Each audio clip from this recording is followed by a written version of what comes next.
Cool. What's up, everyone? Hope you're having a good Tuesday. Let me know where you're joining us from. Type a big comment in the chat for me if you would. And we'll get started here in about 1 minute. We got some people coming on still. So let's get them on board. Hey, Nick, good morning. Good morning, good morning.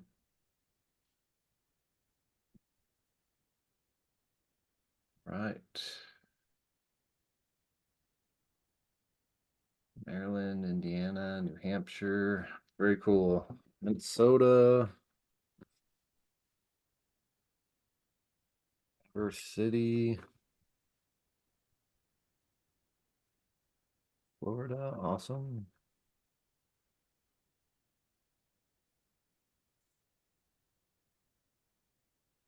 All right, it's been a minute. We'll go ahead and get going. I don't want to keep you guys any longer than you need to be. I want to respect your time. So let's go ahead and dive in.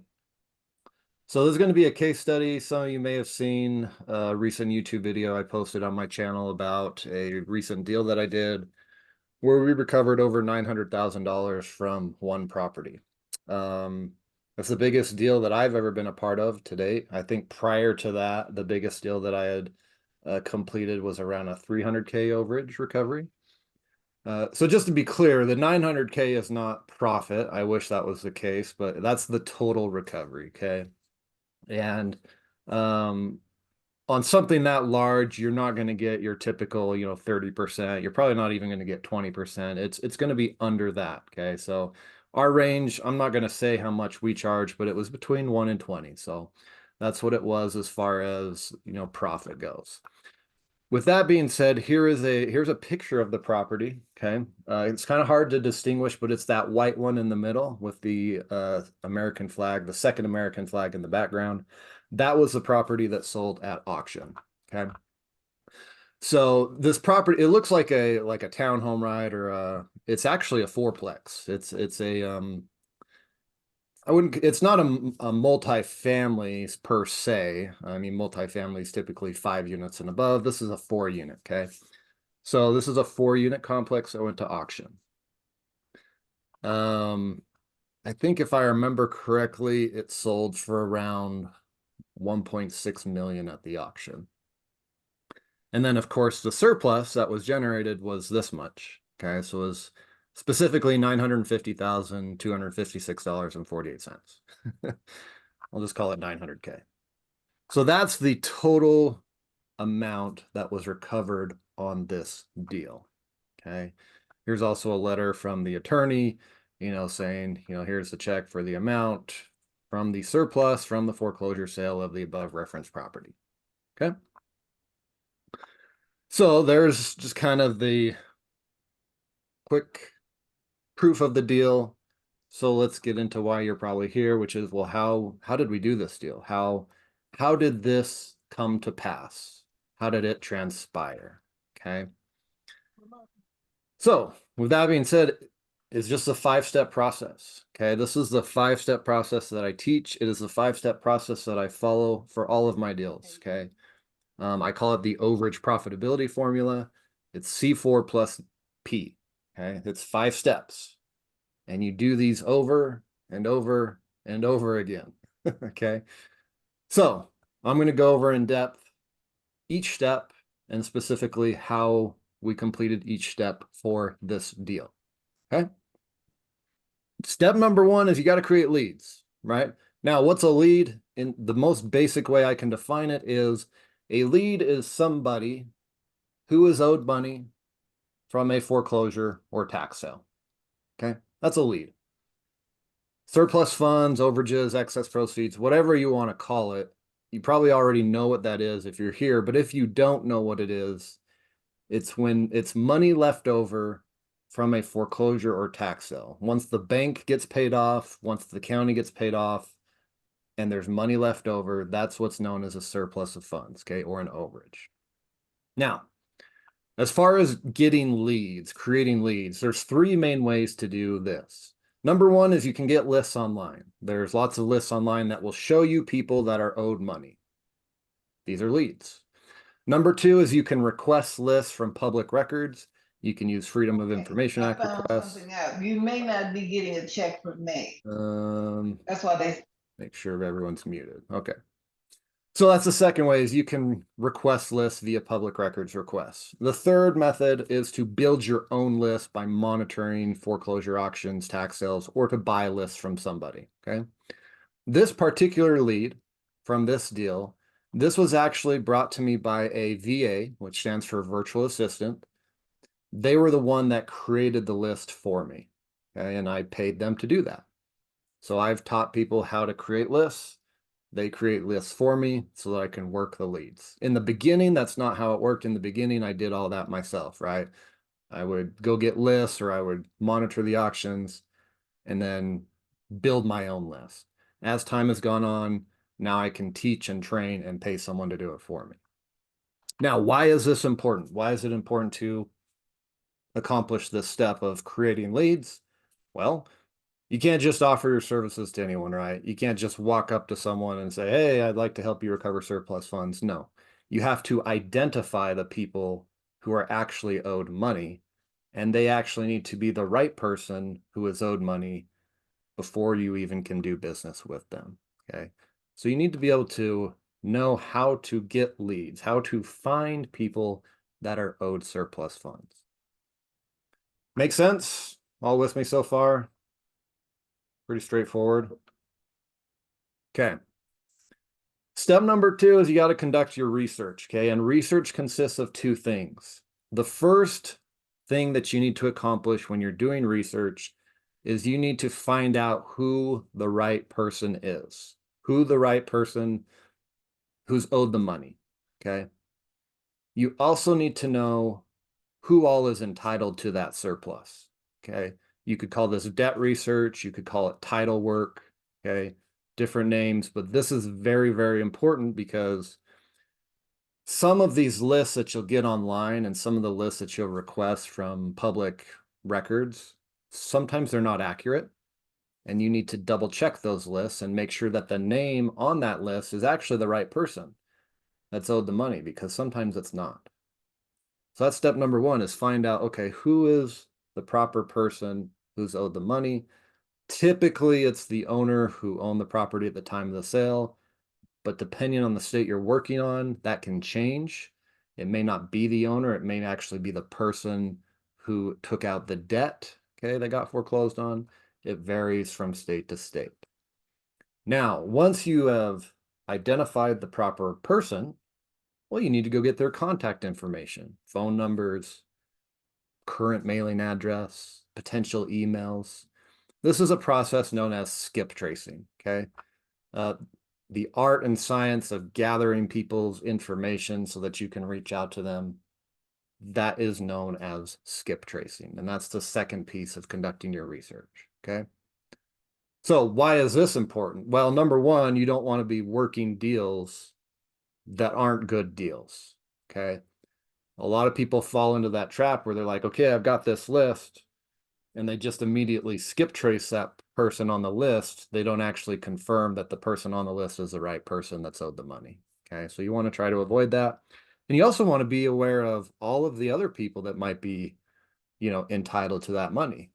Second mortgages, HOA liens, IRS liens. Sometimes a list will have surplus funds on it, right?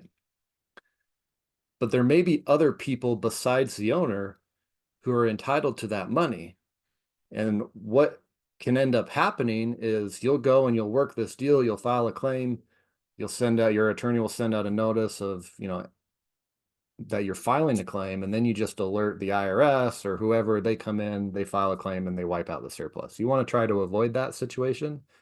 That's another reason why it's important to do your research, okay?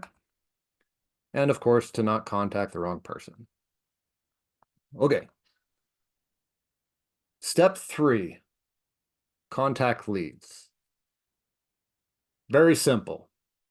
You got to tell people who you are and how you can help them. You do it by any method necessary, okay? You can call them, you can text them, you can email them. If you're local, you can knock on their door, send them a letter, send them a postcard, whatever you need to do to let people know, hey, it looks like you are owed some money from this property. I can help you recover that. Would you like to talk more? Okay. This particular lead was contacted via a phone conversation in August. Okay. So I'll also try to give you kind of the timeline of how this deal developed. So how did we contact this lead? It was on the phone. Okay. One of my partners in my gold program was the one that made the initial contact. Okay. So how that worked is I got the lead, did the research, did the skip tracing, handed it off to a partner in my gold program. They called the person, made contact. Okay. And then I took it from there with all the paperwork and the claim and all that good stuff, which leads us into the 4-step, right? But I'm getting ahead of myself. It's if you take nothing away from this, just remember this, guys. Step number 3, contacting leads, is the most important. Why is it the most important? Well, if people don't know who you are and they don't know how you can help them, you're never going to do business with them. If you can't offer them anything, no money for you. And that's a bummer. That's why we're doing this business. We want to make some money. We want to help people. But if people don't know how you can help them, you're dead in the water. So that's why step 3 is the most important step. It's usually also the most difficult step for a lot of people. Because we don't like to talk to strangers and all that good stuff, but it's important. Now, moving on to step 4.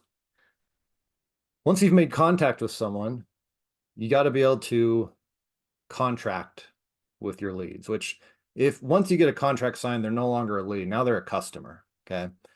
Now they're a client once they've signed your paperwork. Okay. So we sent paperwork in, the property sold in July. We made contact the beginning of August. And then the paperwork was signed almost 2 weeks after we initially sent them the paperwork. Okay, so this was not a fast deal by any means. It took about a month of back and forth before we finally got the deal signed.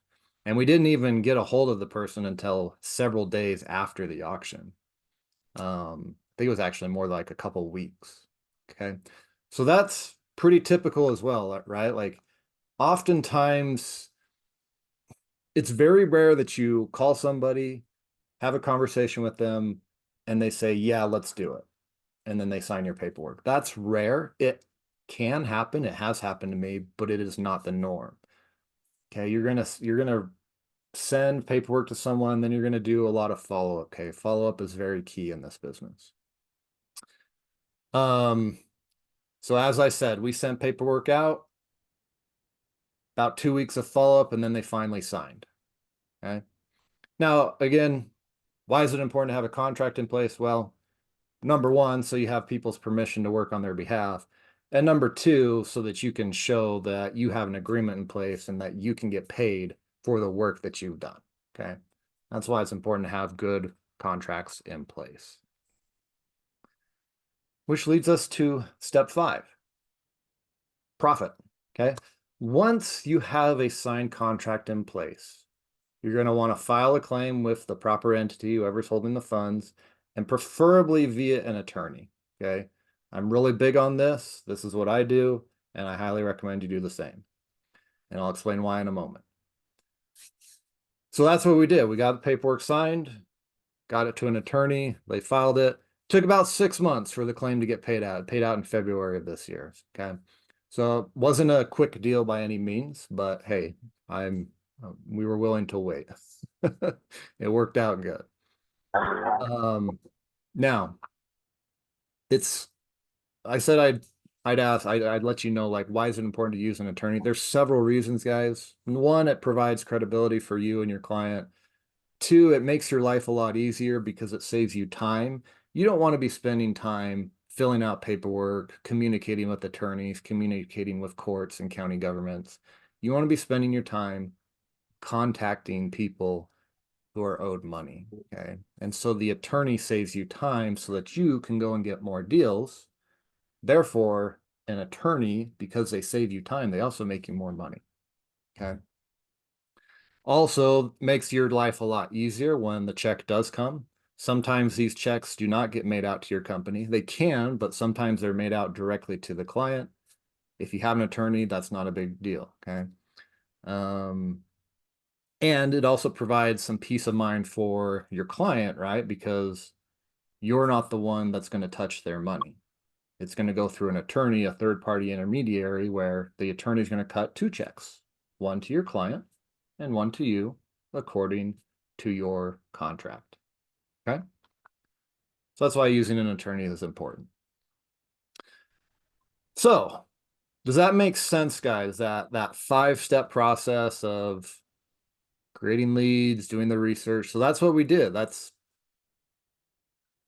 had a VA create a list for me. That VA also did the skip tracing, and then we had somebody look at it and make sure we had the right person. My partner in the Gold program, they made contact with the person. We sent out the paperwork, got it signed, handed it off to an attorney, submitted the deal, and then ultimately got paid. Okay. And then our attorney, again, cut two checks, one check for the client, one check for myself, and then I paid my partner as well. So that's how the deal was done. Again, property sold in July. We made contact in August, got paperwork signed 2 weeks after the initial contact, and it paid out in February. Okay. So not fast, but worth the wait. You're probably asking, is that it? Yes, that's it. That's it, guys. There is nothing like, here's the takeaway that I want you to have, the lesson is that there is no secret sauce. There is no secret weapon. There's no secrets. It is just doing the same process that works over and over and over again. Okay. I've been doing this, I mean, going on, let's see, full time now since 18, 19, 20, 21, 22, 23, going on 7 years. 9 years if you count the time that I was doing it part-time while I was working as a corrections officer. So I've been doing it a long time, and it's taken this long to do a deal like that.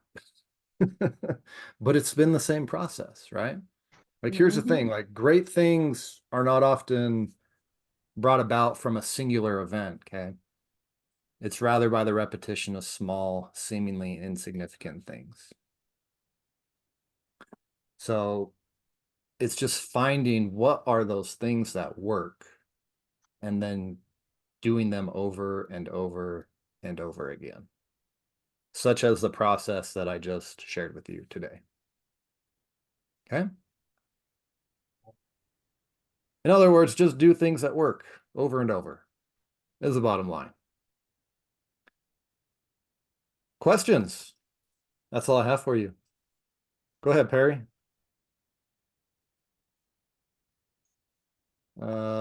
You can unmute if you want. Let's see, how do you... There we go. There you go. I can hear you. Hey, Nick, nice to meet you. I've completed your course. Awesome. And I'm really like super interested in this program. I've got 3 questions. The VA that you just mentioned, is that the VA from your course, the company you recommended? It is, yes. Okay, cool. Yep. When you sent out documents, were they DocuSign or were they paper documents? Great question. In this instance, we sent out the paperwork via email, and then I think they actually printed it off and signed it and sent it back to us, but Right. they could have docu-signed it. That's fine too. Okay, cool. Are you using the documents that you provided in your course? Yeah, in this one, it was a fee agreement and like an attorney retainer form, which the attorney retainer form, that's going to be given to you by your attorney, but there are Okay. examples of a retainer in the course. Okay. Last question, tough question. Do you ever schedule short one-on-one calls with your clients, with your students? Yes. You Uh, do? yeah, I do. Okay. They're expensive, but I do offer one-on-one consulting, yes. How do I get more information about that? Yeah, you can email me, Nick at overagesyndicate.com. I'd rather pay the $20. And let's see here. Hold on one sec. Yeah, just email me Okay. and then I can send you a link to my calendar. Thank you so much. I'm all over this program. I really want to do it. Cool. Yeah. Awesome, man. Good to see you. Good to meet you as Thank you. well. Good to meet you. Hi, Scarlett. Me unmute, that might help. Hi, how are you? Good. How are you? Good. It's been a while. I took the course a while back and had some health challenges, but looking to pick it back up. I know when I started before, I had a hard time trying to working the list, just putting my list together. I was trying to use public records and it was just so arduous and just trying to get the information and just trying to even figure out their coding and all that stuff. Um, would you suggest another avenue of putting a list together versus public records? I live in Maryland, by the way. Oh, yeah, Maryland's a tough state for sure. So, I mean, there's pros and cons. I mean, since you're in Maryland, I can give you some specific advice for Maryland because I've done several deals there. For the tax sale overages, they do have lists of excess funds. Okay. You can get those. Some of the counties have them online. Some of them you do have to request them directly from the county. Okay. Just ask for a list of excess funds from tax sales. And I Okay. would reach out to the county treasurer or the county tax collector to get those lists. For mortgage foreclosures, it's tougher. But what you can do is Maryland is what's known as a judicial state. So all the foreclosures go through the courts. Okay. And Right. so one thing you can do is you can actually go to the clerk of the courts and you can ask them if they can provide you a list of funds that they are holding from foreclosure sales. And Okay. and I would just ask with case numbers and stuff like that. With case numbers. Yeah. Yep. Or you can also, use some of the websites that post foreclosures, like auction.com and stuff, and create your own list that way by just monitoring and seeing, okay, what properties sell for, significantly more than what's owed to the bank. Okay. Okay. All right. Great. Thank you so much. You bet. All right. Just go ahead, Dana. Hi, I think I'm doing my proper due diligence in contacting people, but Nick, I haven't had one response via email, text, calls, I social media. I'm like, how do you get these people to reach back out to you?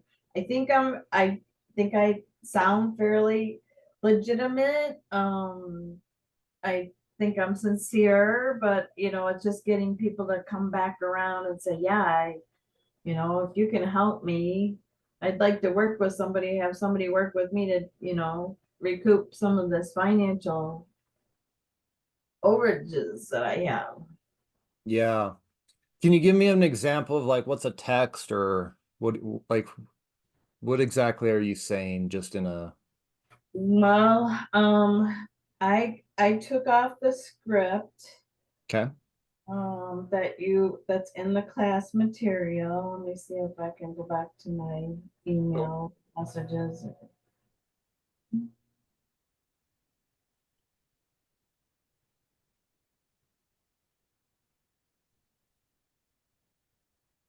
So here's one I sent out. Hello, I'm trying to reach Christian Winiger. It looks like there was a tax overage of 40,000 plus that was generated from a sale at the home at 4212 of Dottie Lane. Our organization helps people and heirs recoup money from these sales without any pocket money up front. Please check out reviews, and then I sent them to your website. And it said I'd be happy to answer all questions and contact you with some follow-up information. Okay.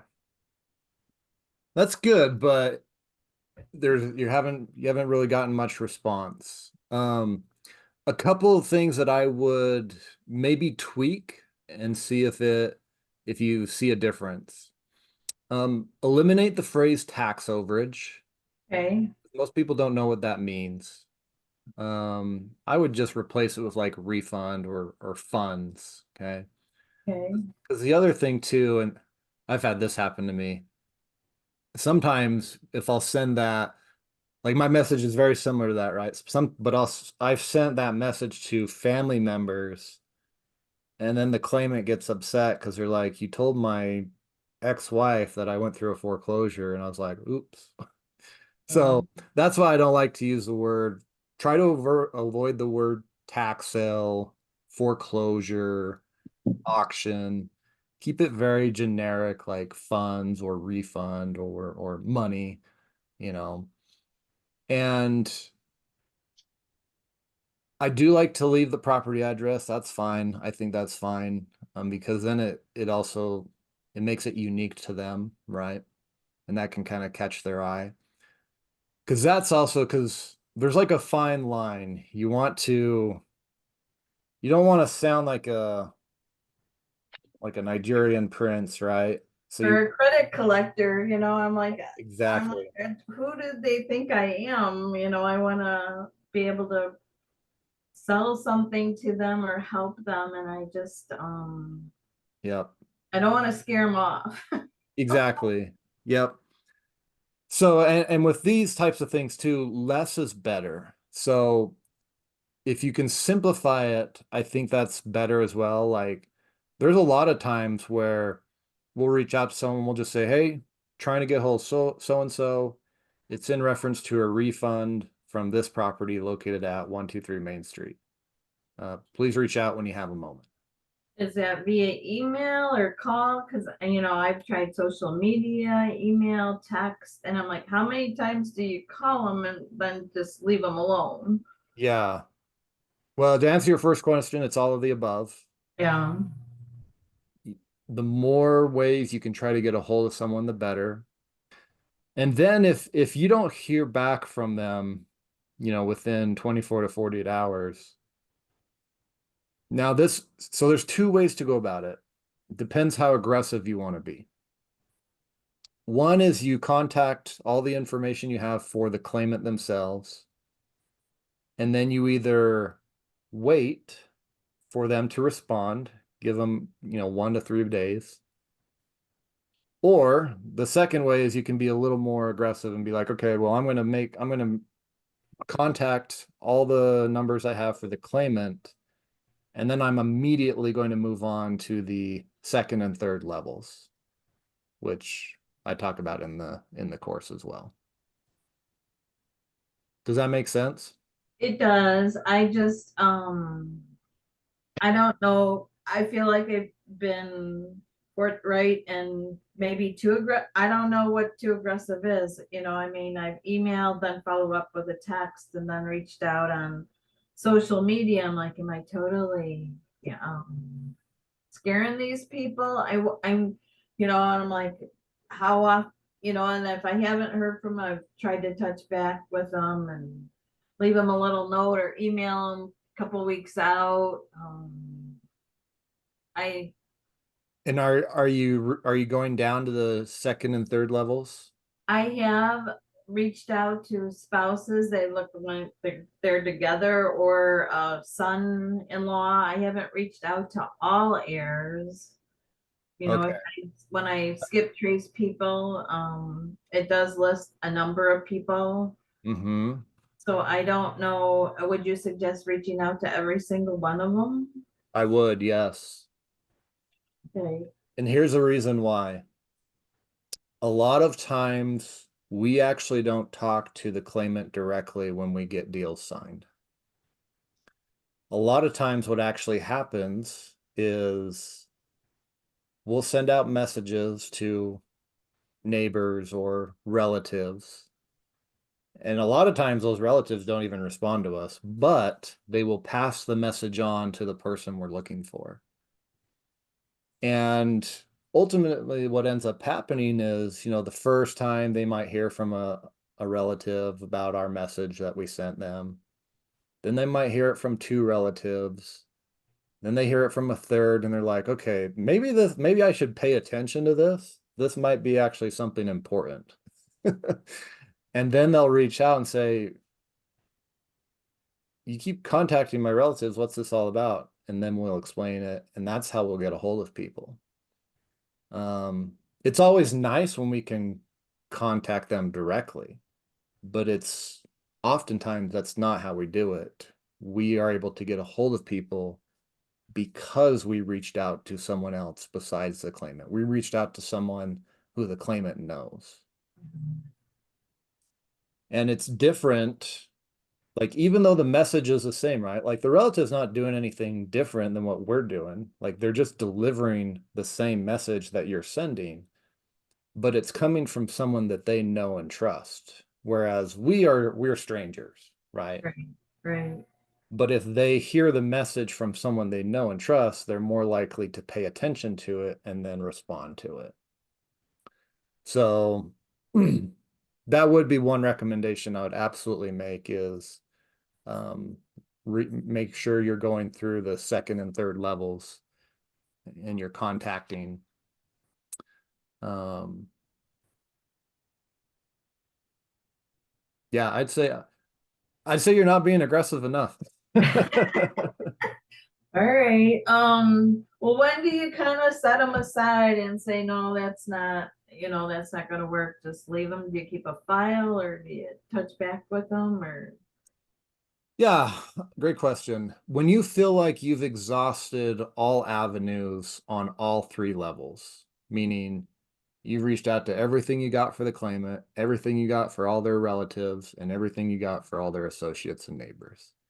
If you've reached that point, which that takes a lot of work to do on every single lead, then you can move forward with a different and just leave it behind. And then, if you have a week that's maybe slow and you don't get a bunch of new leads in, that's when you can go back to those older leads and work those. You don't want to throw them away completely. You'll just want to put them on like some sort of, spreadsheet or folder or file where it's like, okay, here's all of the leads I exhausted in April. And then maybe 3 months from now, you go back and revisit those. So can you just talk to us about the list where you go through each state and it says TOs and MOs, as I'm still unsure about the time period framework that, people can collect money. Which state are you asking about? Well, like Michigan, I'm in Michigan, and it looks like when I contacted the county, they said, no, if it doesn't sell at auction, it goes to a secondary auction. So it sounds like the time period is very minimal and they don't really want other people intervening to help, collect funds. And I get that that's been a source of funds for the state or whatever. But so I moved on to looking at people in Florida. Okay. Just because it seemed like the records were a little bit more accessible online. Yes. So this is awesome. I'm glad that you brought this up. Michigan and Florida. So let's talk about that. Michigan's going to be very tough to get the information for sure. Number one, because that was one of the states that was keeping people's money. And that Supreme Court decision came along and now they got to start giving that money back. So Michigan they don't really have a process in place for tax overages yet to give these people their money back, which is difficult for us, right? Because it's like they're trying to figure out. So now we kind of have to navigate that with them. But it also means that there's not very many people working Michigan. If you're Right. working mortgage overages in Michigan, I can tell you it's done through the sheriff's sales, or that's what happens in Michigan. So you'll want to reach out to sheriff's offices or the clerk of the court to find funds from mortgage foreclosures. So so Michigan, the pros are probably not a lot of people working there, but con is the information is not easy to get. Whereas Florida is the exact opposite, right? Florida, very easy to get the information. They have lists online, court records online, everything's online in Florida. Yeah. The downside to Florida is because everything's online, everybody likes to work Florida. So there's Right. a ton of people working Florida. And those pros and cons you're going to find in every different state, right? Now, going back to your, as far as timelines go in Michigan, I don't know if the funds actually ever escheat or become forfeit. They haven't specified that yet. In Florida, they have some really unique timelines. So if you're working tax sale overages, they have it's really weird. They have from the date of the tax sale, so 120 days after the tax sale is when all lien holders have to file a claim. Doesn't include homeowners. Now, after the 120 days, only the homeowner can file. And so if someone has a tax sale and they had a second mortgage and that second mortgage doesn't file a claim, if that 120 days passes, that debt basically gets wiped away. So that's really cool about Florida is if the debts and lien holders don't come forward, they're going to get wiped out after 120 days. Now the homeowner can still file a claim after that. If it's a mortgage overage, I think lien holders have like 60 days. And money is going to stay with the court for mortgage overages for about a year. And then it's going to go to the state, which it's going to go to the state unclaimed property. So you can still file a claim with them. It's just now you're under a different set of rules and regulations. So to recap, as far as timelines go in Florida, if you're working with a homeowner, there's not really any specific timelines you need to worry about. It's either you just want to get it, you want to try to get the money while it's at the court. Because if it goes to the state, you're going to be capped on what you can charge, and it's going to be more of a hassle to get that money from the state. Okay. With tax overages, there's no fee limitation. With mortgage overages, you're capped at 12%. So, All right. Well, that answers some. Thank you. yeah. All right. Go ahead, Jason. Trying to unmute it there. There you go. My question, I had actually two questions. My first one was like in a state in Georgia where you have to use an attorney, what minimum agreements do you have to have with the client to turn around and present it to an attorney to see if they'll accept your case?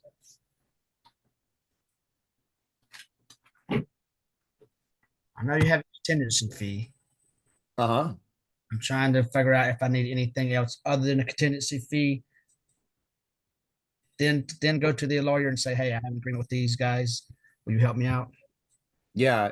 So great question. If you've got a contract ready to go, it's going to be a lot easier to find an attorney. And what they will probably do is they'll probably have you sign what's called a representation agreement or a retainer agreement. And what that does is that allows the attorney to file on behalf of the client. Okay. Most attorneys have their own version of that. Sorry, one sec. Dog's barking, the Amazon man. So most attorneys will have their own copy of a retainer agreement. There's some examples of some in my course. But at a bare minimum, if you have a signed fee agreement between you and a client, you're off to a good start. And you can get going with that, just that. Probably if the other things you'll probably want if your agreement's not notarized is just a copy of the ID, make sure that you got the right person. You want to verify that. And yeah, I can tell you in Georgia, for me personally, I have 2 documents. One is my fee agreement, and 2 is a retainer form, which allows the attorney to work on behalf of the client. And then also pay me according to the agreement that I have with my client. Okay. The Does that help? retainer. So go ahead. Did you have another question? I was just asking about the retainer form. Does that come from the attorney or do you have kind of make one up? It usually comes from the attorney. Most attorneys have their own retainer form. Okay, so I guess just getting a contingency agreement, but from the client, that would suffice to go to an attorney and say, hey, I have these guys, I have a client on board. Yep. Okay, so you would just that one document, you wouldn't have to have that one notarized, I would assume. Typically, my fee agreements aren't notarized, but I do get a copy of the client's ID. Okay. Okay, so those 2 required, and then go to an attorney and say, hey, I have a client. How much would you charge or help me to help them out with their case? Yeah. Okay. The other question is, I've done this. I've been calling people, calling a client, and then later on they call back like 2, 3 weeks later, and I'm like, well, where's that file at, or what? How do you how do you keep up with who you called, contacted? So if they call back, how do you look them up? Great question. In the beginning, when I first started it, I had that same issue because I was just using like a spreadsheet and stuff, Yeah. Now with technology and stuff, there's a lot more, it's a lot easier. For example, like you can use what's called a CRM, customer relation management software. This is an example of one that I use where if you're using this to like make your calls or, send out texts, right? You can keep track of all the conversations you've had with that person. So like, here's an example of someone, this person actually filled out a form on my website. And then I can see like, okay, here's a text message we sent them. Here's an email we sent them. So that's one way to do it, is by having some sort of database where you can make your calls, send texts, send emails. This one, actually, you can even send postcards and letters from it. Another thing you can do is send out videos to people, which is kind of cool. So that's a platform that I use, but there's a ton of those out there. So that might be something when you're ready, is to invest in some sort of software that keeps track of your conversations with people. Okay. Yeah. Awesome. All right, Nick, I appreciate it. You bet. And just as like, I mean, if it helps you guys, did I put it in the chat? Like I'll put it, if you guys want to know the software that I use, I'll put a link in for you. I am an affiliate, just FYI, but if you want to look at it, you're more than welcome to. They do offer like a 2-week trial too, so I'll throw that in the chat for everyone, for those that are interested. Here's another resource too. This popped up on my radar, but there is a if you do need an attorney, there's a website that I put in the chat too that supposedly they have nationwide attorneys that specialize in surplus funds. So I'll put that in the chat for you guys as well. All right. Let's see. Stop share. Go ahead, Juanita.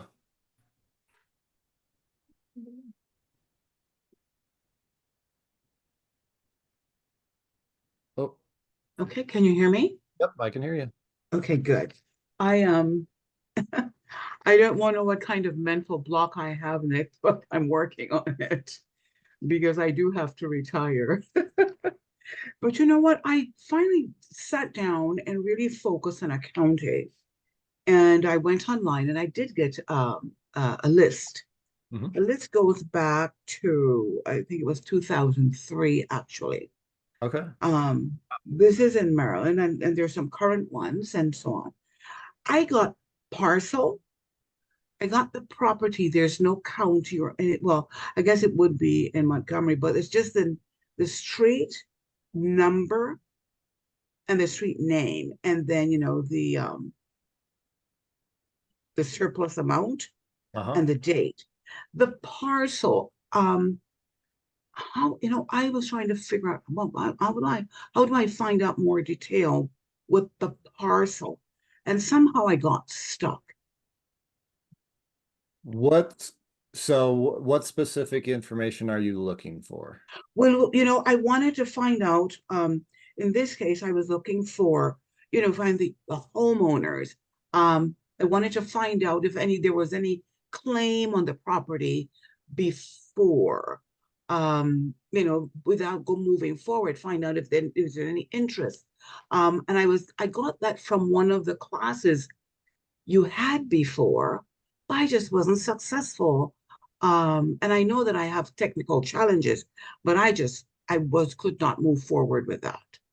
Gotcha. So you're trying to find who the owner was, who's Mhm. entitled to the overage. Okay. And Right, you have a street address and you have a parcel number. right.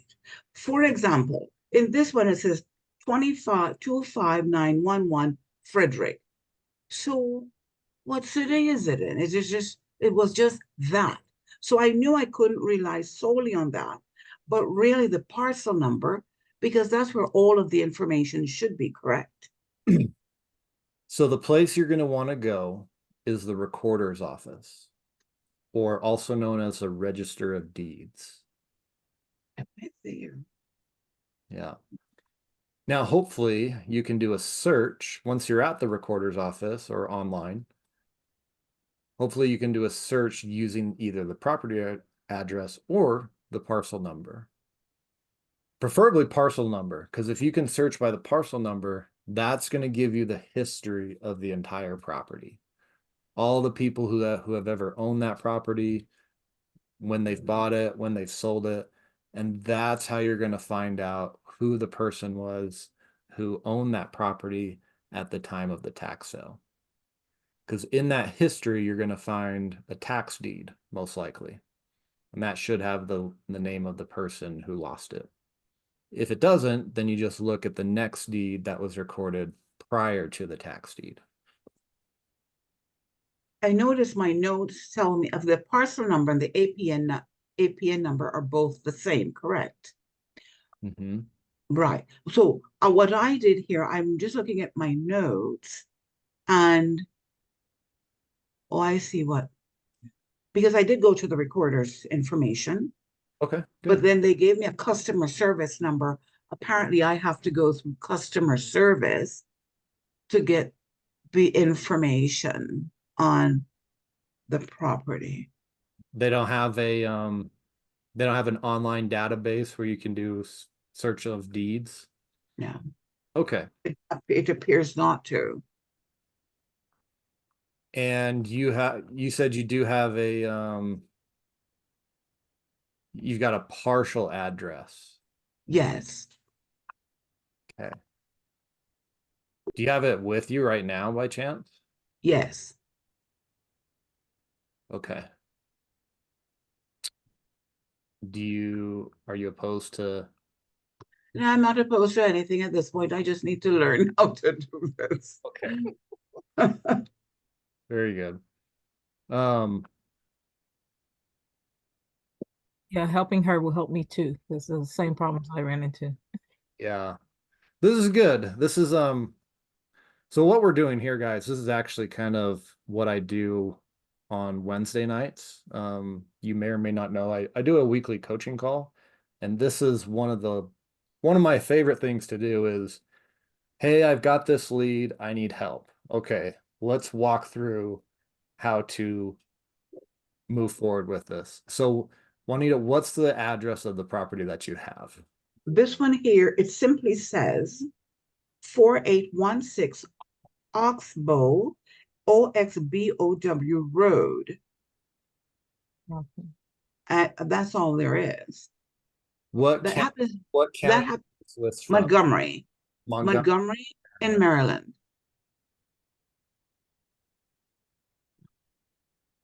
I do have the parcel number. Okay. What is the parcel number? What is- oh, I'm sorry, one second, I got lost here. That's okay. 48. Oh, how did you get all of that already? I mean, yeah. Oh, wow. Okay. The parcel number is 000030 66988. Okay. Looks like we have the right property. Right there, yeah. What did you do? I'll show you. So sometimes, so with everything, guys, there is a free way and then there's a faster way, which sometimes costs money to do. Okay. Some of these counties, like Juanita said, sometimes their online records are not great, or sometimes the database is very confusing and very hard to navigate. And this is a difficulty of surplus funds, right? Is where you go to get your information pretty much stays the same, but learning how to access that information is going to be different from county to county, really, because every county has different databases and it can be a pain in the butt. So sometimes it's better to just pay for a service that will give you the information that you need very quickly. And that's what I did in this case. So this is a third party database Oh, okay.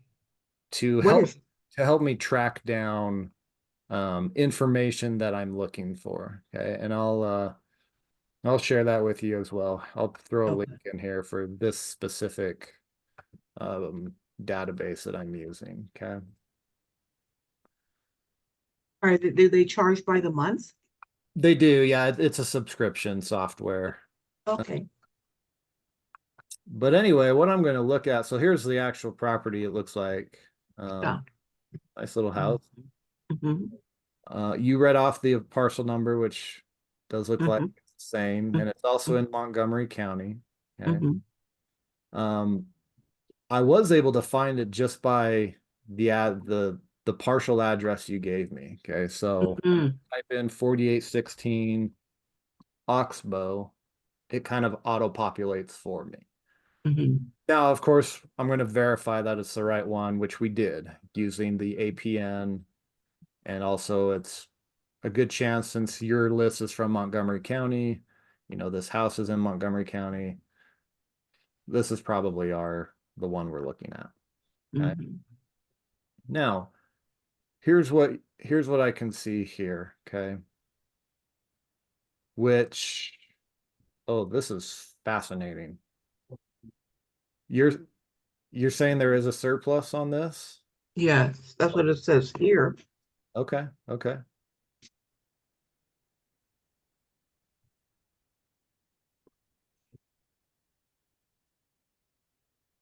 Wow, this is a fascinating case, but it can happen. It can happen, actually. I see it here.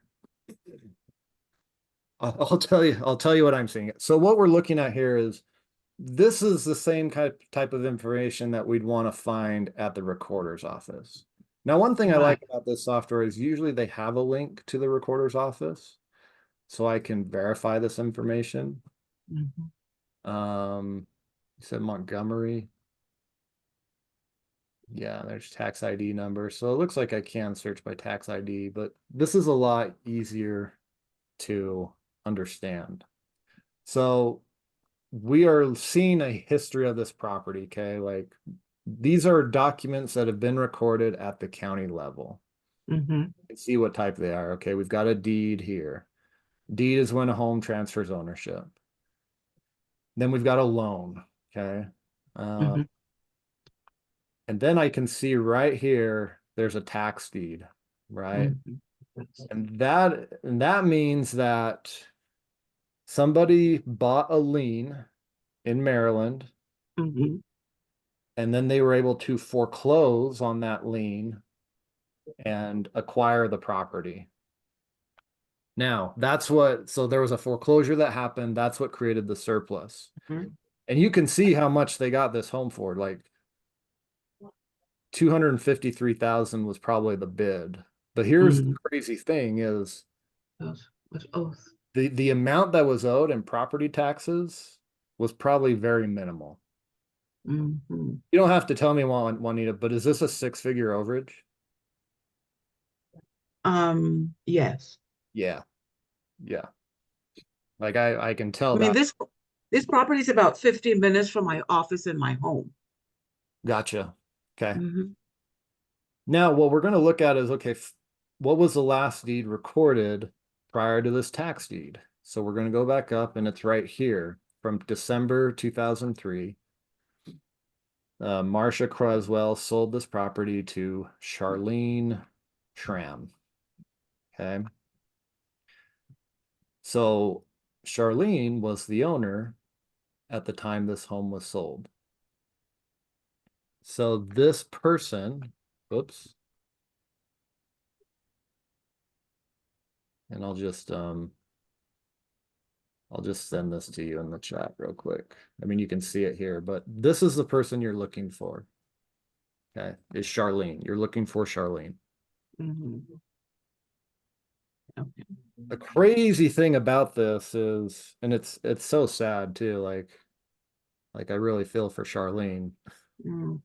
But you can see Charlene actually bought her house back, Mhm. but she paid a good amount of money to get it back. It probably would have been better. I mean, I don't know the situation, but I know it would have been better if she had just paid off her property taxes. But for whatever reason, she couldn't, and she ended up having to go and get a loan for 382,000 to buy her house back Mm. when she originally bought it for 255 in 2003. But we're getting on a tangent there. The point is, now we found who is the person you need to look for. And you may want to go visit her because it looks like she still lives there. Yeah, I will door knock. Now I'm a realtor. Can I find this information in our public records in the MLS? I should be able to, right? Um, it depends if your MLS has a total history of properties, like deed history. I Yeah, don't see why not. yeah. I'm going to try that route now that because I was here at the Montgomery County recorder's office and so on. I kept getting the route, just really I did not accomplish much. So I will try the public record. Um, I will try that public record system. Muchas gracias. Yeah, they not um I mean, so I showed you the fast way, which is using a third party website. Here's the Mhm. free way. Okay. This is Montgomery County Land Records. You can't Mhm. see that you can do a search by the tax ID. Uh-huh. And if you hit search, Oh, this is like, now this is even more information than what's listed here. Like this goes all the way back to 1982. Might be a little excessive, but again, like I can see, like I think this right here is probably the tax deed from when the property sold. okay. Okay.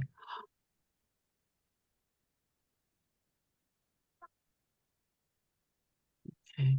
Now here's something that you may want to look at too. Um, this case number, let me zoom in here. you may, if you want to see if a claim has been filed yet, Mm-hmm. you're gonna do a search using this case number right here. Okay. So if you want to write that down, C-15 dash, Okay, C I'll just dash tell, 15 yeah, C-15 CV-22 dash 001313. 313. And if you do a search in the court records, which I think I have that.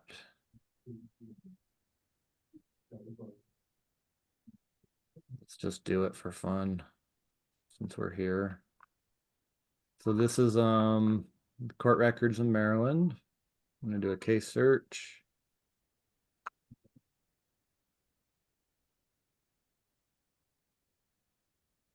And paste the case number. So that the parcel number is also the tax ID number? Correct. Yeah. Usually Oh, that makes it easier. tax ID or APN. Yeah. So I should be able to get that through our public record system then. Yep.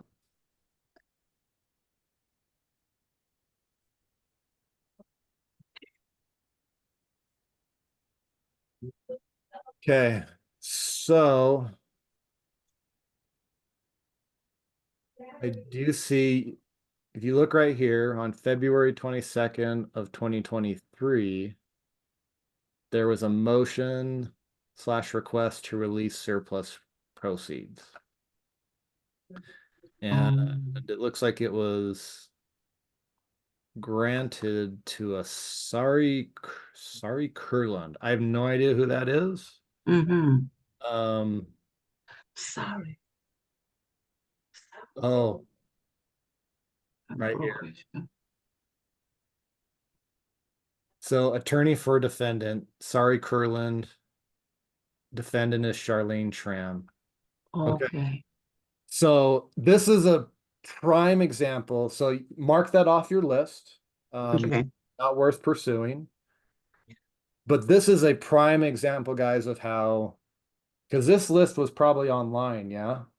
Yeah, it was. Yeah. So this is a prime example of how lists online are not always accurate. Mm-hmm. I actually want to see if I can find it. We see this is the process getting to where you got to. It's a bit challenging, it appears. It's just a matter of doing it over and over again. Yeah, absolutely. This is more difficult than the 40 years at residential sale. I'm going to this is challenging.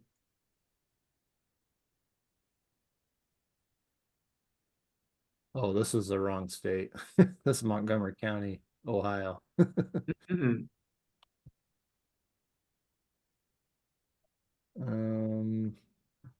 Carroll County, wrong one.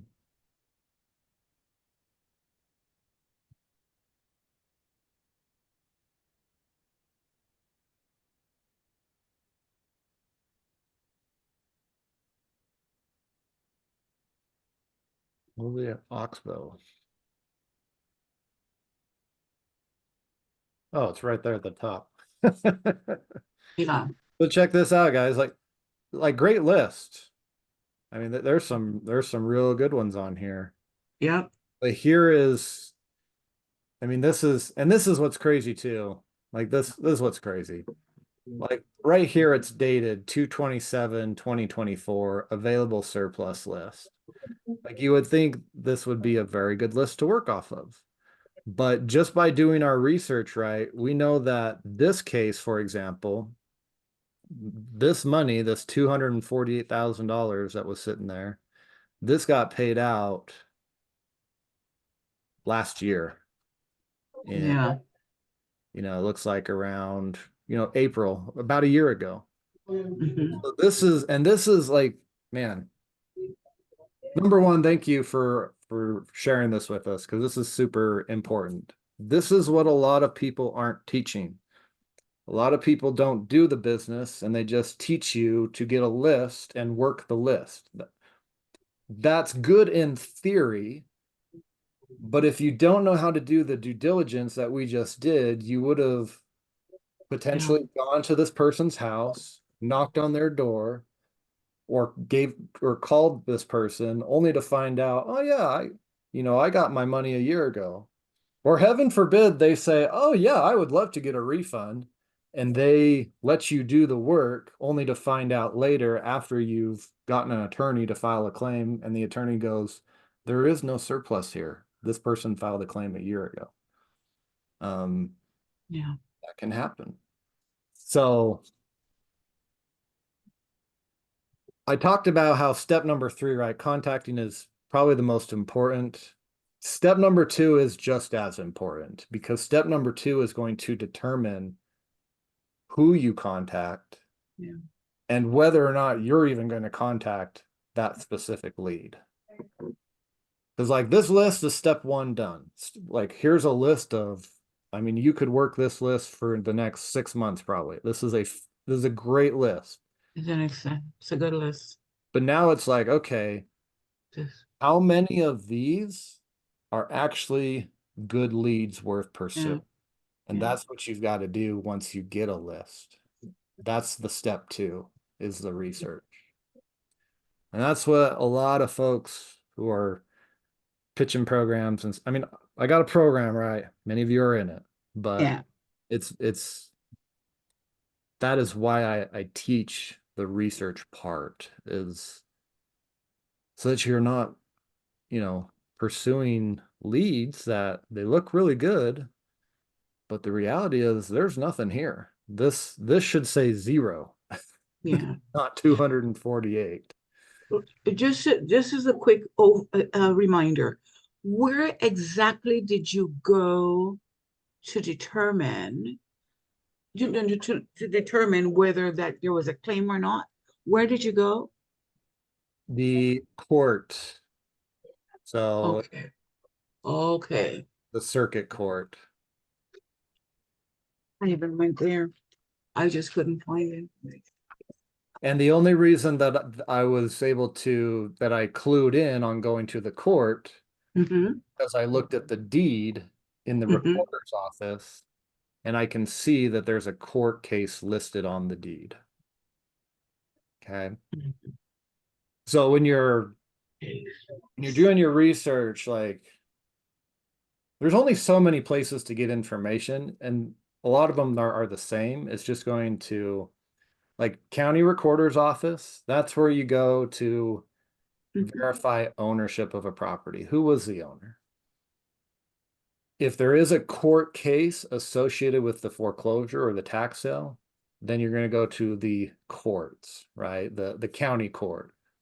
In different states have different names for them. Like in my state, they refer to it as the district court. In Maryland, they refer to it as circuit court. In Washington, California, it's superior court. Like you'd think they just name the courts all the same, but they don't. But it's the county court, whatever the highest level county court is, that's where surplus funds are held. Okay. If the foreclosure or tax sale has a judicial or a case associated with it. Okay. Now there's other states where there is no court record, non-judicial states, right? And those are going to be money from non-judicial foreclosures is going to be held by trustees, which are typically law firms that represent the banks foreclosing. Probably a lot more information than you wanted, but sorry. That's okay. But that's what on your Wednesday calls, I found that the people that were there were very, very informed. They were high experience, and they were asking questions and so on that really went over my head. Well, that's okay. I mean, what we just did here. This was fantastic, by the way. This is my favorite thing to do on those calls. Okay. Going through real life examples, real life leads, real life deals. Because now it's because you found this lead and because we walk through it together, now it's personal to you. And hopefully you've taken many lessons from this experience on what to do next. Because now you can do this same process that you just watched. You can do the same process for all of those other leads on your list and any other lists that you might have. So yeah, those calls are super valuable for sure. So Thanks again. of course.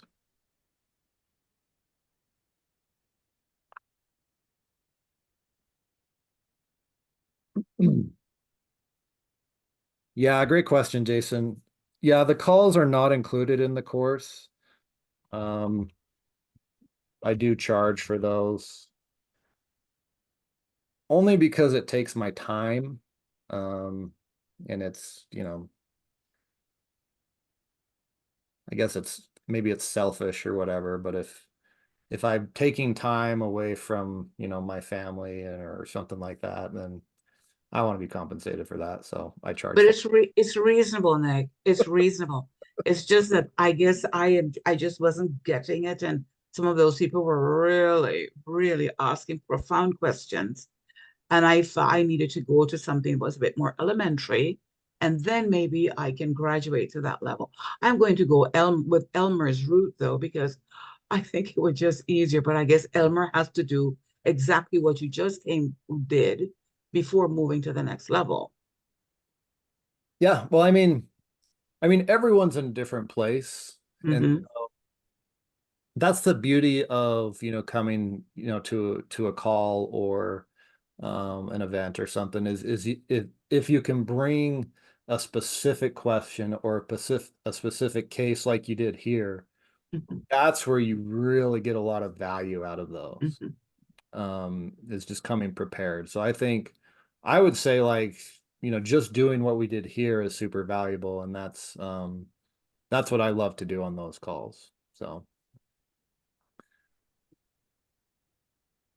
anybody, what I'm trying to say is anybody can come to those and get a lot of value out of them.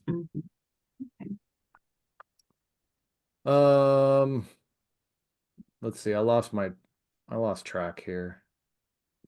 Diana, are you next? I hope so. I wanted to know of getting the signature from the clients. Is the electronic signature acceptable still? In most states, yes. There's a couple like California Mo's where they want, wet signatures or notarizations. But for the most part, a lot of states, electronic is just fine. All right. For proof of ID, what would I need to ask for? A passport, copy of driver's license? Copy of driver's license. And that's enough.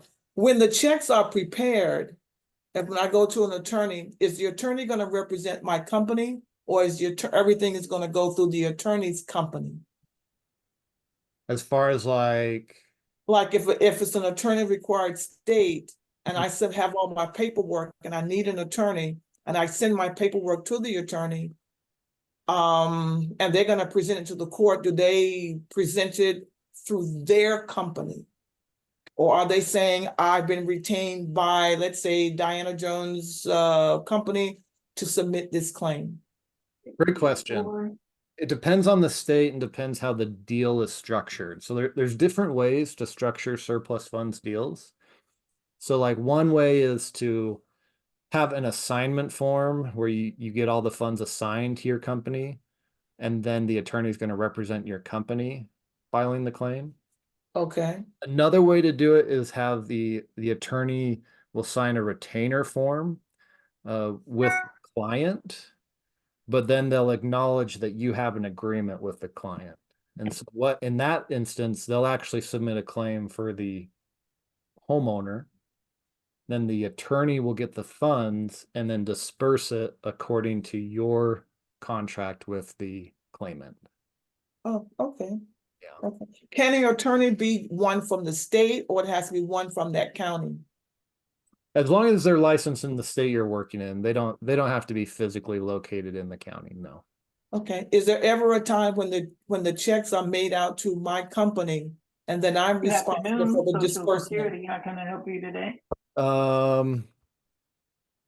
Sorry, hold on one sec.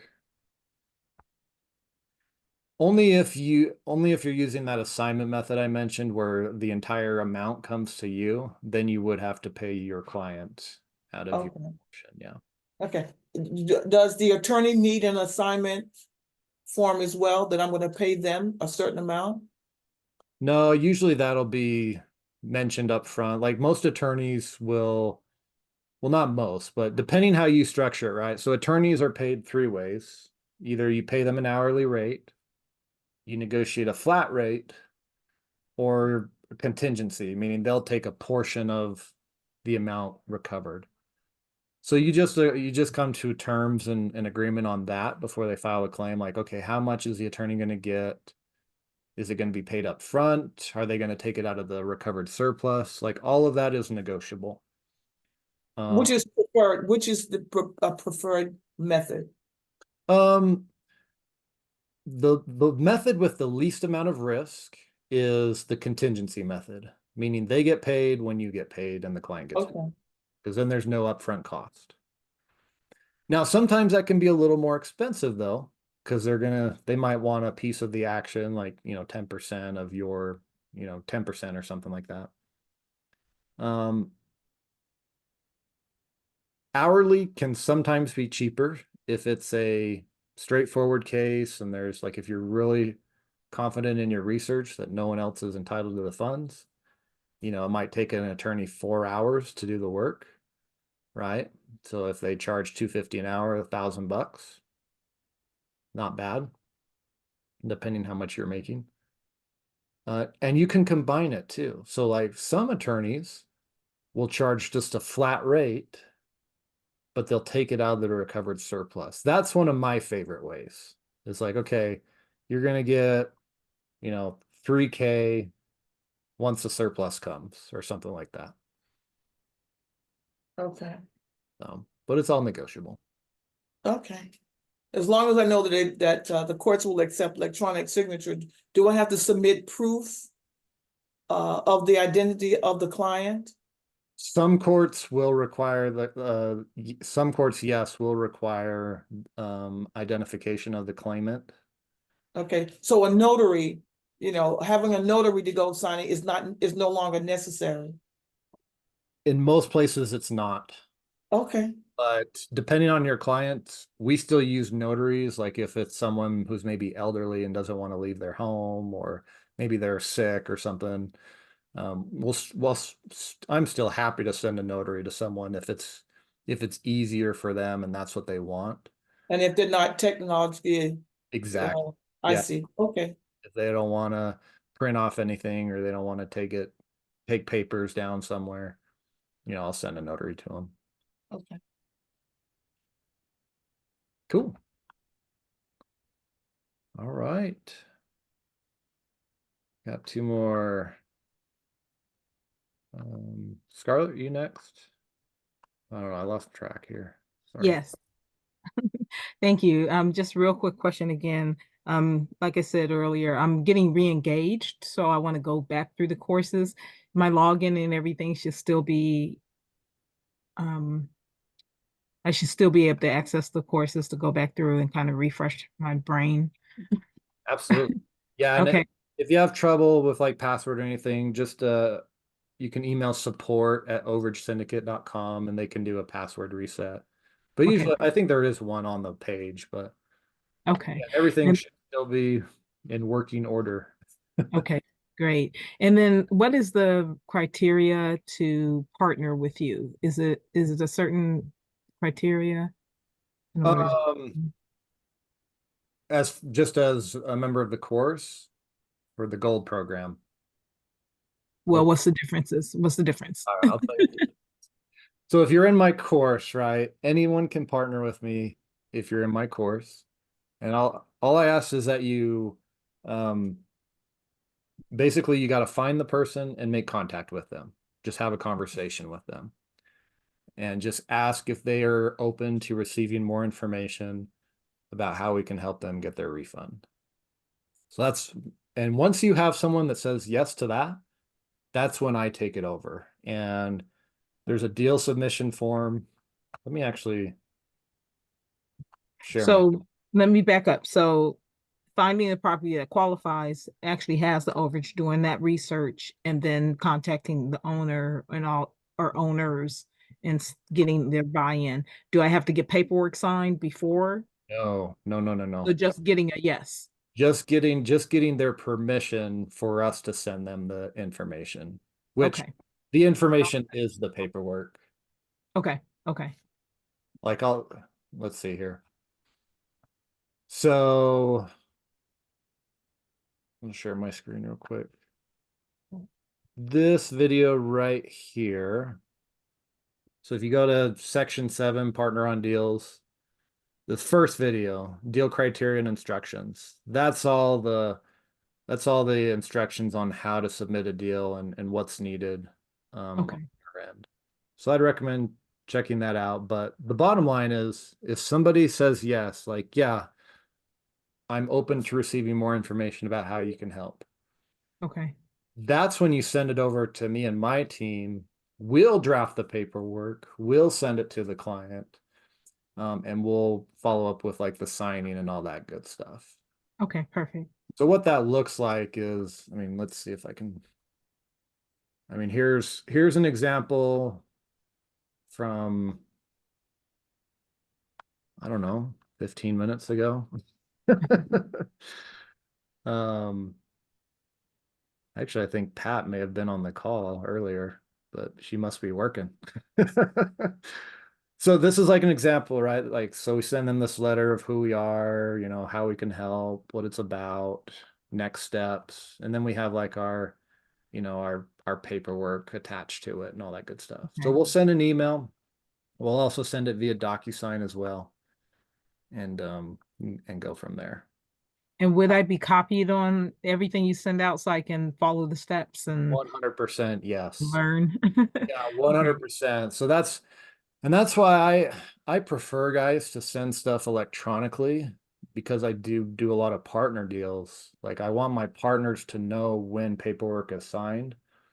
So we make sure to CC you on the DocuSign and the email, because when we CC you on the DocuSign, you'll get a notification if that person signs or not. Right. It also Okay. helps in the follow-up too, right? Like, you know, if we don't get a notification, you know, a little follow-up always helps, you know, get the case moving. So Okay. And then also regarding the attorneys, even in states where it's not required, you're still suggesting that it's probably best to work with an attorney. So if I have an attorney on retainer that I can use to help with my business, I first need to make sure that they kind of specialize in overages, or how would. they don't have to specialize in overages, just as long as they know like the process, right? Okay. Because as long as they the biggest thing is that they're good communicators, right? Like, do they communicate with you? Like, are they responsive? And then do they have a basic knowledge of like foreclosures or tax sales? Like, as long as Okay. they've got that, like, they don't have to have experience. Obviously, if they have experience, it's better, but it's not a requirement. So Okay. Okay. Well, I know definitely once I get a hold of anything, I want to work with you first. And Juanita, we're both in the same county in Maryland, so I'll avoid that so we don't bump heads. But thank you so much. And thank you for sharing that and going through that. That was helpful. or you guys work together on cases too. I can give you my number if you want, Juanita. I'm also a realtor. That would be fantastic. I think there's enough for everybody, and we cannot all do everything here. I just want to make some transactions so that I can get out of real estate. Yeah, you and me both. Yeah. So Juanita, I'm gonna just put my number in the chat for you. Thank you. Thanks, Nick. You bet. You're welcome. All right, Ramona, you're up.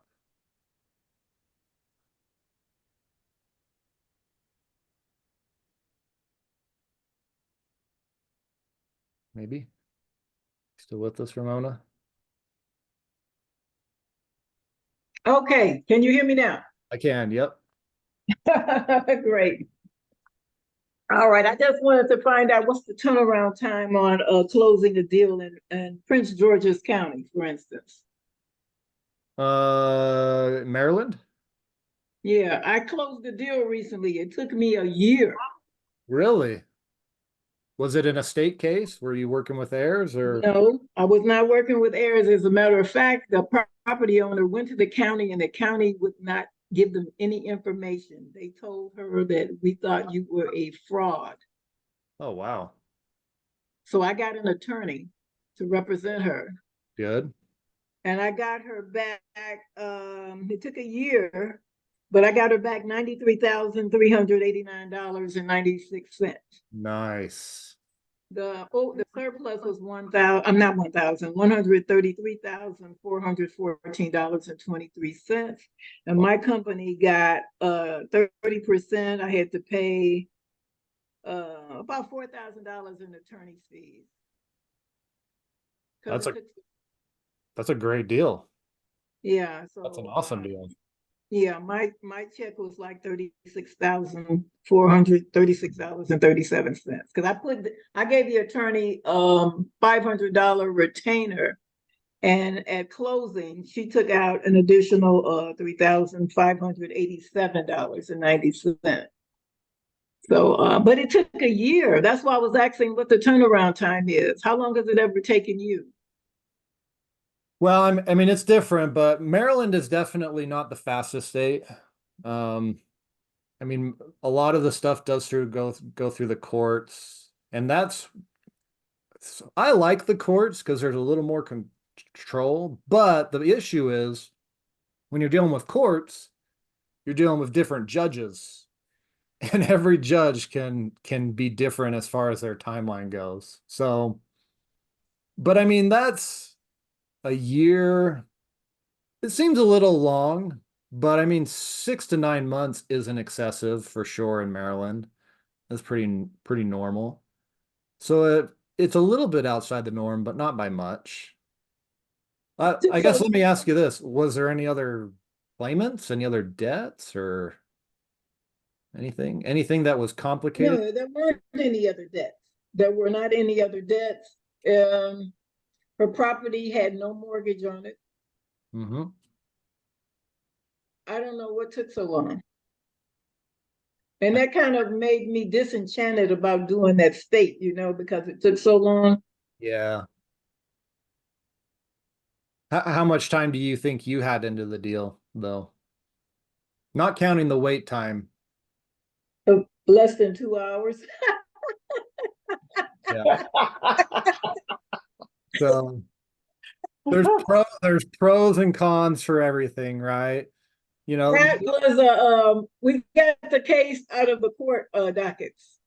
Nice. Yeah. Yeah, without any actual knowledge of the case, I couldn't tell you why it took so long. I mean, but I can tell you I've seen worse. I just did a tax overage out of California that I filed the claim in 2020 and the check just got here last month. So I'm gonna venture off to other states now. okay. Yeah. I don't want to wait. I don't want to have to wait that long. I hear you. Yeah, it's a bummer, it's you make 30 grand for 2 hours of work, but then you I know. gotta wait a year for it. So. But the thing is, I'm still gonna do the state of Maryland because I know it's doable. I felt like I started out with the roughest and toughest case. Okay. So now I can go to Florida or something. Was that your first deal or? That was my first deal. Man. And when did you join the course? I joined your course. It was probably 2 years ago, but I stopped doing it because I'm still working for the government. I'm on my break right now. So you're working at part-time. I'm working at part-time. Yes. That's awesome. But I need about four more of those so I can walk away from this job. There you go. Yep. Well, I the first gotta ones, go back now. I was on my break. I was trying to hang in there, until I got my headphones on listening to you. awesome, Well, awesome. Ramona, before you go, thank you so much. That's encouraging. Okay, yeah, hang in there because it'll happen. Because just when I thought I was going to stop, the attorney called me. She put a check in her trust account, and then she paid everybody through there. Yep. Because I felt nervous about letting them do it. I told her, I gave her directions what to do. Yeah. And everybody followed the directions and everything went smoothly. That's awesome. Yeah. I love it. All right, I gotta go. Well, congrats to you. Later. Bye. Thank you. We'll see you. That's awesome. Very, very cool.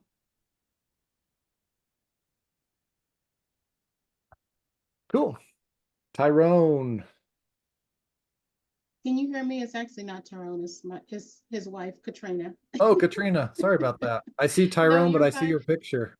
He registered under our business and it popped up with his Zoom instead of mine. But I have a question similar to Scarlett's, I think.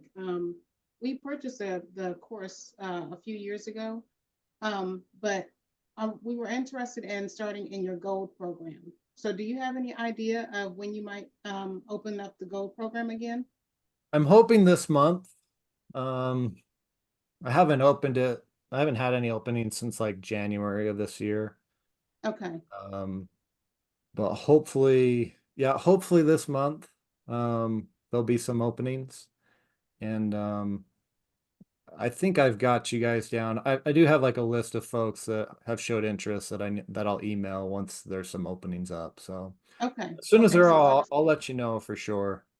Okay. I'll just watch the email. I appreciate it. Of course. You bet. You're welcome. Thank you.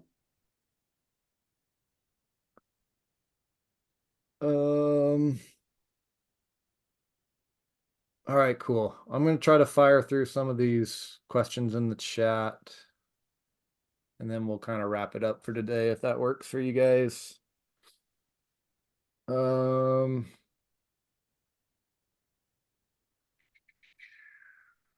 We talked about Wednesday calls already. Moving Wednesday calls to daylight hours. I mean, if there's enough demand, yeah, I'd do it during the day instead of the evening. Quick snapshot of what partnership looks like. I think I went over that as well. So if you're in the course, you just make contact with the person. If you're in the gold program, I give you the leads, right? So I give you the leads that are already skip traced, and we've confirmed to the best of our ability that it's the correct owner. So all you have to do is make the calls, make contact with the person. That's the biggest difference between the course and the gold program partnership options. Is in the course, you got to find the lead on your own and make contact. In the gold program, I give you the leads and you just make contact. So that's the biggest difference. In the gold program, is research conducted the same way?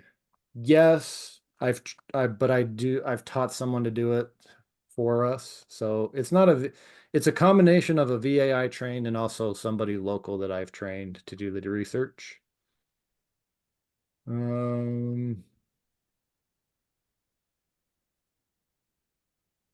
Awesome. Oh, hey, Pat. Yep. We just sent your paperwork out to Mark.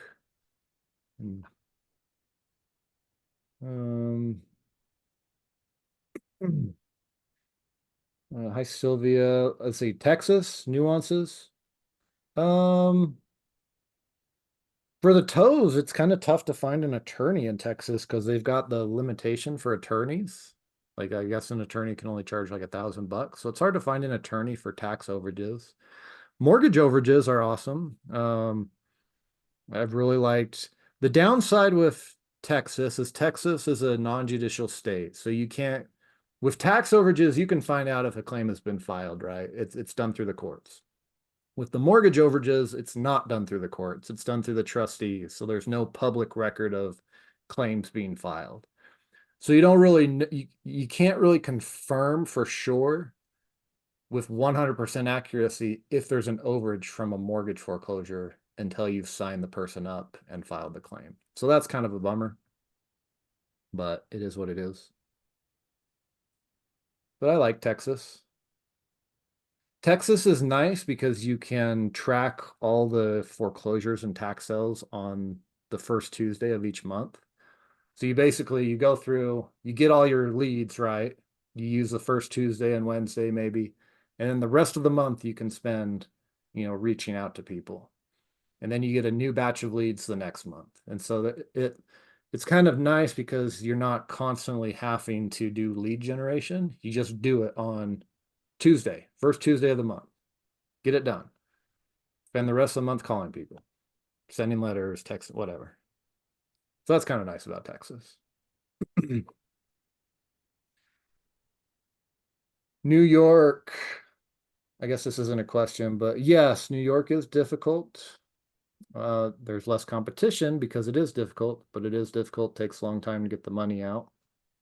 Well, there's some big overages there too. That's for sure. All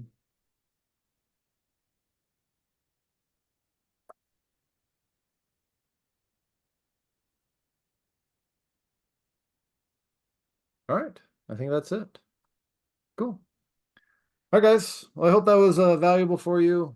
Appreciate you sticking around. I mean, we got through the case study pretty quick, so I hope the questions and all that was beneficial and that you learned something. Very helpful. Thank you. Cool. Awesome. So the next meeting will be Wednesday nights? I do meetings every Wednesday nights. Yep, at surpluscoach.com. That's only for people that are in the surplus coach, right? Yeah. Right. Yeah. Okay. Yeah. Thanks, Nick. Cool. All right, Thank you. guys. Thank you. Good night, everyone. Have a great Thank you. day. You too. Bye-bye. We'll see you.